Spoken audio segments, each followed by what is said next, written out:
It has been a super long time since I've filmed anything. My name's Lucy. I run a handmade business selling dog accessories matching with yourself. I've been doing craft markets and some dog events every weekend for almost the past year. If you're here to hear me ramble for a bit, hear some updates, learn about what updates I'm making in my business, learning vicariously through me, you've come to the right spot. This time last year, I was doing lots of trial and error. I started off with Camberwell Market just because I knew it's got a good customer base, like lots of people know about it, but not great for handmade items because people come there to find a bargain. I wouldn't really do handmade items there, not for a business at least, maybe for a once-off. So that's October. I started doing lots of craft markets last year. Leading up to Christmas, that's where I was starting to see a lot of traction. So from last October to now, I've learned a lot. I think there's too much to cover in one video. So I'm just going to pick up the vlogs from here and then hopefully as I remember them, they'll just come out. This week I've got Little Beauty. It is the 25th and 26th this weekend. So last weekend of October, and market season has, started back up again officially. Better weather, Christmas spending, all of that. Little Beauty I tried out last month, loved it. Beautiful atmosphere, like a great turnout for their first market, whether that's like excitement for the first one back or it's just got like a good customer base already. I'll find out, but I've booked in for most of the season. That's also around a lake, which is super, creates a nice atmosphere. You can hear like a little water fountain, and I particularly love, you've got your stall facing out away from the lake, but then stall holders, you can have them open back and people were just like having picnics facing the lake at the back of their stall. It was amazing. So excited for that.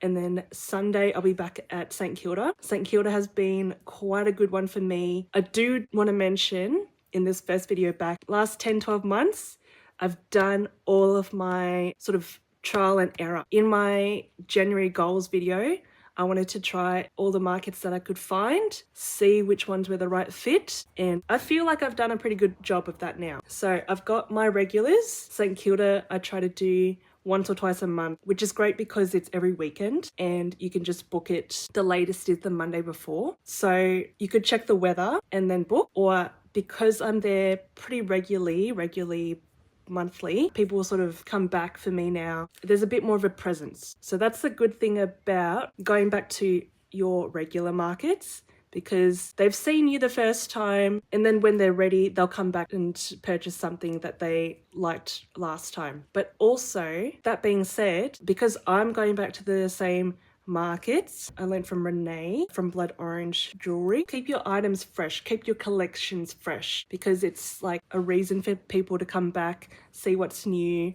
Maybe it's a new design, a new print. It gives a reason for people to come support you still. So the theme of this week, I've been trying to slightly upgrade my table display. So I started making martingale collars probably a couple of months ago, but I still haven't even put them on display fully yet, which is a good thing. I haven't got samples in every size ready anyway, but also not good because then I'm just carrying around that stock for no reason. So I wanted to put those on display so people can actually see that I make them. The other big upgrade was to make the table look a bit less cluttered and make a bit more use of vertical space. So I got some like nice semicircle risers that I'll play around with. And then the other thing that I really wanted to upgrade is my bow display. So bows were never a thing that I planned on selling, but Marlo, one of my ex-students actually, he asked if I could make some bows, and then they've just been picking up all throughout the year. So I used to make them out of just scrap fabric, but now I actually have to cut fabric specifically for my bows because they sell out so often. And then I was using my old display, worked pretty well for the most part of last year. I had smalls and large all on this grid. That was fine. Then I had too many colors, and I could have culled some colors, but I also wanted to sell some prints to get rid of them, so I didn't want to like not show it. And the other thing is then I only put the large bows on the grid and small bows in small containers, just so it's less overwhelming on the display. So that was working well. I've only had that for a few weeks to a month or so, but last weekend at Frankston, the Great Pet Get Together, that was the first time I've had multiple people waiting in line to buy. The issue with my bow display and most of my displays is I've got one of each size on display. So when they purchase that one, I have to put it back on the hook, put it back on the stand, and try to remember what sold so I can go back when I have a gap between customers. So it's not the most ideal situation, but because I wasn't that busy for over winter period or like the summer period, summer after Christmas, it was fine. But I still kind of have a goal where I would love to get to the bigger leagues, like doing finders keepers, potentially dog lovers. I'm still umming and ahhing whether it's worth it. We'll find out. Before I get to that stage, I want to speed up my checkout process. So last week I've done lots of barcoding, and then this week I want to get more stock out so I don't have to restock every single item after they've purchased that print. So we're going to try out the new displays this weekend, maybe do some tweaking. My goal is just to see if it's a good flow, if it speeds up the process. And speaking of speeding up the process, I used to have another barcode scanner, but I must have not taken care of it very well, and it's not working now. So I got a new one. This one I actually like better because it has a screen so I can actually see. And I've already turned off the beeping because it was driving me nuts. But there's an actual screen so I can see if it's scanning or not. My last one had no screen, so it was just a guessing game the whole time, and it came with a booklet of probably, I'm not joking, 100 QR codes to scan to change the settings. No time for that. So, barcode scanner, scan my barcodes at checkout. I'll be able to actually track what I'm selling. If and when it gets busy, I can still keep track of what I'm selling without stressing or panicking in the moment, and we'll see how it goes. I forgot to mention, speaking of upgrades, I also upgraded to indulging a little bit, and I got myself an iPad mini because my old one does not support Shopify. So this will be really exciting. I'm using it to film to see if it's any faster with checkout, but also I get to use it to film and then edit on. So hopefully that will motivate me to put out videos more often.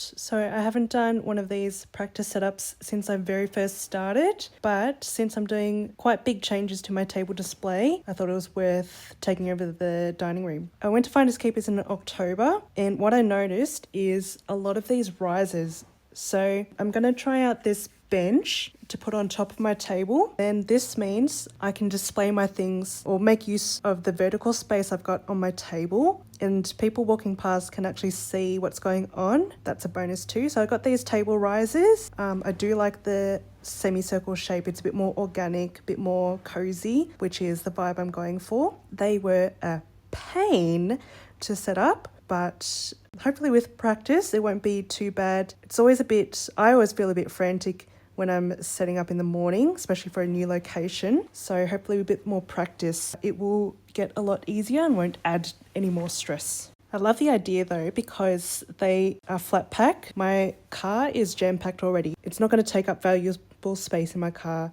That's a win. I'm just putting out my essentials. So I've got my I Take Card sign. I've got the card reader, business cards, and just putting out my keyring pouches now, see how it looks.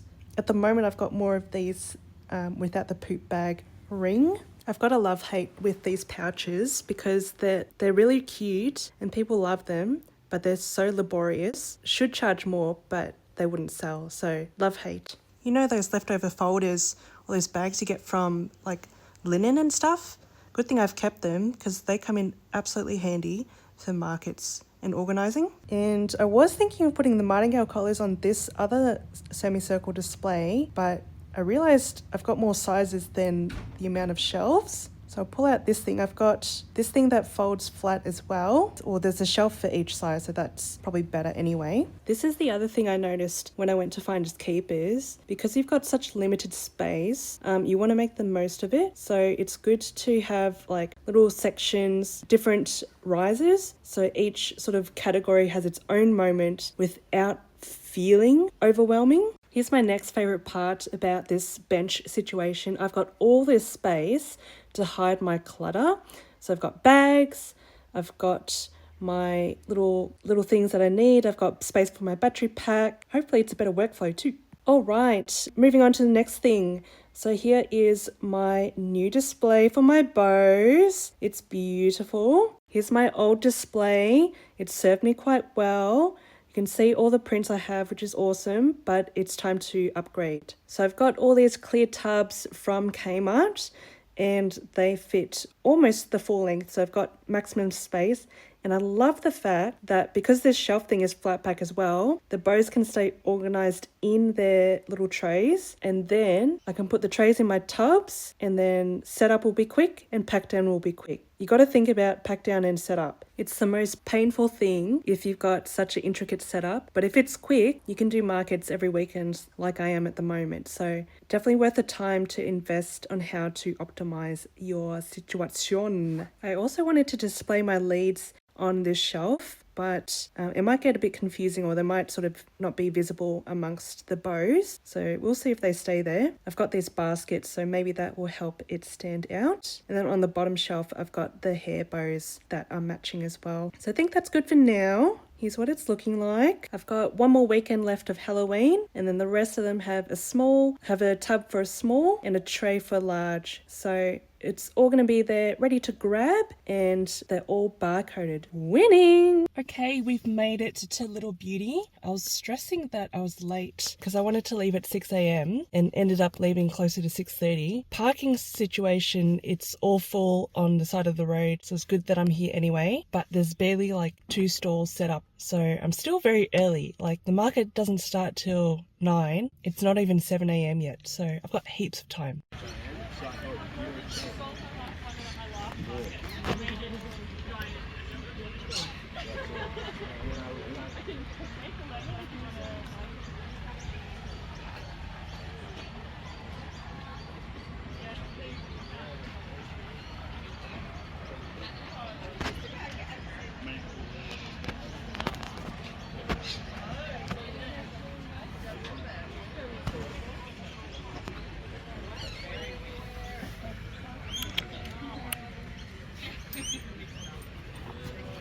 Lizzie, chick. Good girl.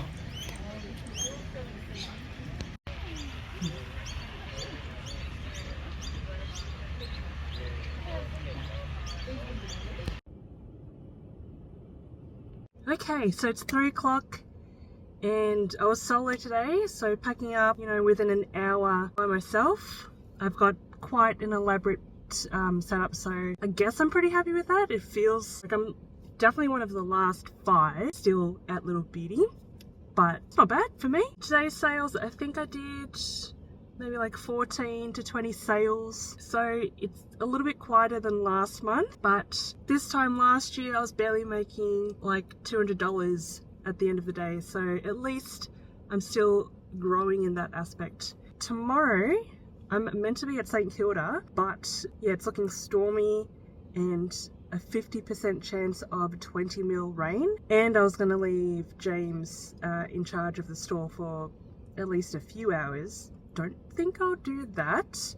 I'll keep an eye on the weather, but also, even though I've paid the $110, I also feel like, I've earned a day off. So we'll see how I feel in the morning. So this was the vibe of Sunday. Pouring rain, horrible for St Kilda. I still had paid the stall fee for Sunday at St Kilda, so that's why we set up. We'll still show up and give it a try, but we had to pack up after like an hour, but I was already at Dog Lovers, so it was also a bonus that the organisers reached out and offered a credit because it was terrible. So this is my first time at Dog Lovers Festival. I've only heard about it maybe like last year, and this year, because it only happens once a year, and I'm looking to be maybe a stall vendor next time. I went on a mission to check out, how do people make use of the stall spaces? Because most are like 2x2 for $2,000, and 3x2 would be more spacious and more what I'm used to. So I'm sussing out, A, what's there, like, because I sell bandanas and collars that I make myself, and then B, how can I display my items? So I really like Anchor Collective. I've got some of her earrings. It was interesting because there were some stores that weren't so pet related, which was a bit of a surprise. So this is me just getting used to the layout, seeing what's actually on offer. I didn't spend time to look at the map, but I'm definitely drawn to the ones with more wooden, natural sort of displays because that's my vibe as well. I think this is a 3x3, and I like how you can walk in, but there's also stuff on the outside to grab, so that was quite friendly. I like it when people still go to the effort of including handmade items. I think it gives it a nice touch, which is nice to see. Those wooden key rings were quite cute. I found this Kelpie stall. She wrote a book teaching kids how to approach dogs. So I think that was actually a great idea if I had anyone with small kids that wasn't familiar. It actually teaches them, how to be safe around them, how to give them space, that kind of thing. Double bonus that it was centered around Kelpies. I'm such a Kelpie lover. And then for people that don't need a children's book, she also had Kelpie stickers. So I came back for those in my second round, which is good. Oh my God, these firefighters were funny. They had those calendars where they're topless and holding puppies. If I had more time, I would have stopped. And then I saw my friend Sue from Rapid Cool Wear. That's the great thing about doing markets so often. You get to do a lot of networking. So I met Sue at a previous dog event, and she was telling me about Dog Lovers Festival months ago, and that, my stall, my products, it was going to do well at Dog Lovers. But because of the cost, I wasn't quite ready. But yeah, after doing this visit today, I definitely think I can do it in the future. So Dog Lovers Festival, they've got the Cat Lovers Festival just a short walk away. And the vibes in the cat exhibition hall were so much more, I don't know, it was just more excitement. Cat lovers, cat people, there's definitely something to it there. There were more cute artsy stalls, which was really good to see. And then I saw Mittens and Mood, who I also saw at a previous dog event as well. All right, so I've done my lap of the whole event space, and I've come back to the dog lovers part. So I'm just going to show you the rest of the clips I got for the rest of the festival, and then I'll do a wrap up at the end. So it's Tuesday. I've had some time to reflect over the weekend. Little Beauty, not as much traffic as last month. It was still nice, but the weather was kind of overcast and people weren't as, ready to buy, but that's fine. It's still October. There's still all of November and half of December to have that Christmas hype. Wasn't outstanding, wasn't terrible. It is what it is. It was good to test out my upgrades. The iPad, I love using the iPad. I would highly recommend it if you can afford it. The iPad mini that I got was about $680. I can edit on it. I can update the Shopify app. I can actually take my phone and leave without disconnecting it from the card reader. So little things like that, I think it's worth it. The other thing was I loved having the bench as a table riser. It was nice to have like my own little safe space behind where I can hide any clutter. But they can still see me, behind the bench if I'm sitting down, and then I'll stand up and then actually chat to them. So it makes it still more approachable, but they know the stall's not empty. I liked the stand where I had my bows on. It was a little bit of a pain to set up. It took a bit of time and I'm still getting splinters from it, but it's pretty durable. So it's not like those cheap balsa wood ones. It's actually like plywood. So I think it will be quite durable in the long run. And also the little pouch semicircle display I had. So overall it looked very nice. I was happy with it. Using the scanner though, some of my barcodes were possibly a little bit too small. I actually couldn't scan using the handheld scanner, but it would work on the iPad's camera. I think I need to use bigger stickers, but upgrades are good. Happy with those. Moving on to Sunday,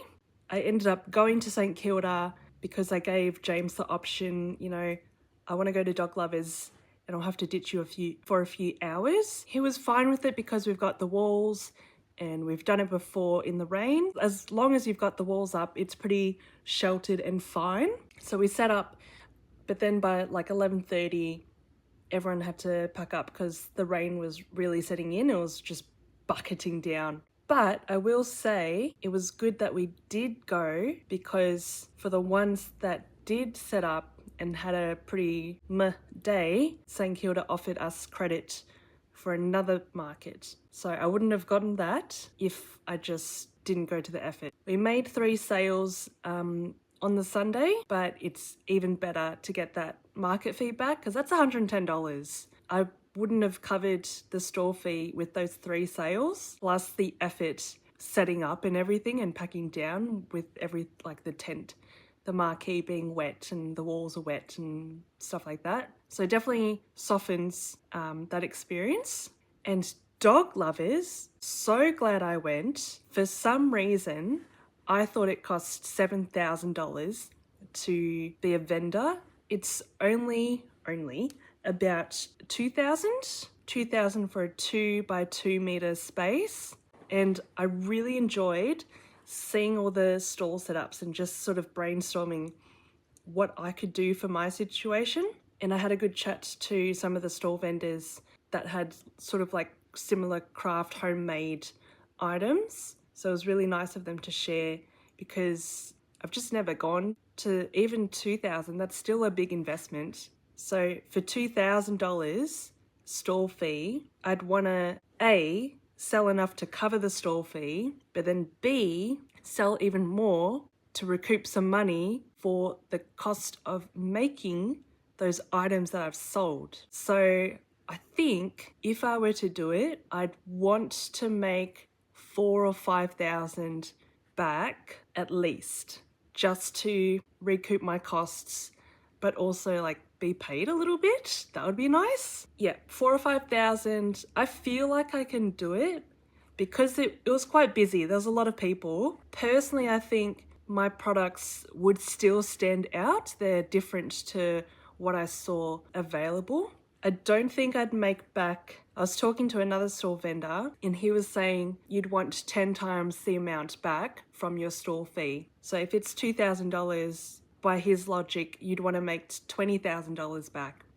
I don't know if I'd get that back. I'd need a lot of stock and I hand make all of my stock, so that would take a very long time or a big operation. So there's lots to think about. The stores that did have 3 by 2, they did seem to have more customers, but that is another $1,000. So that's like $3,000. And then it's the same issue, hoping to make the store fee back plus money back to cover what you've sold and then some profit, but then you get more customers. I feel like I can do it. I definitely feel like it's definitely more in grasp now that I know it's not $7,000 just to have a stall there, but we'll see, because October is quite busy in the teaching calendar anyway. The seniors are starting to wind down and have exams. I think I can make it work, but I will have to hire more help next year. I forgot to film a proper outro, so thanks for watching and see you next time. Bye!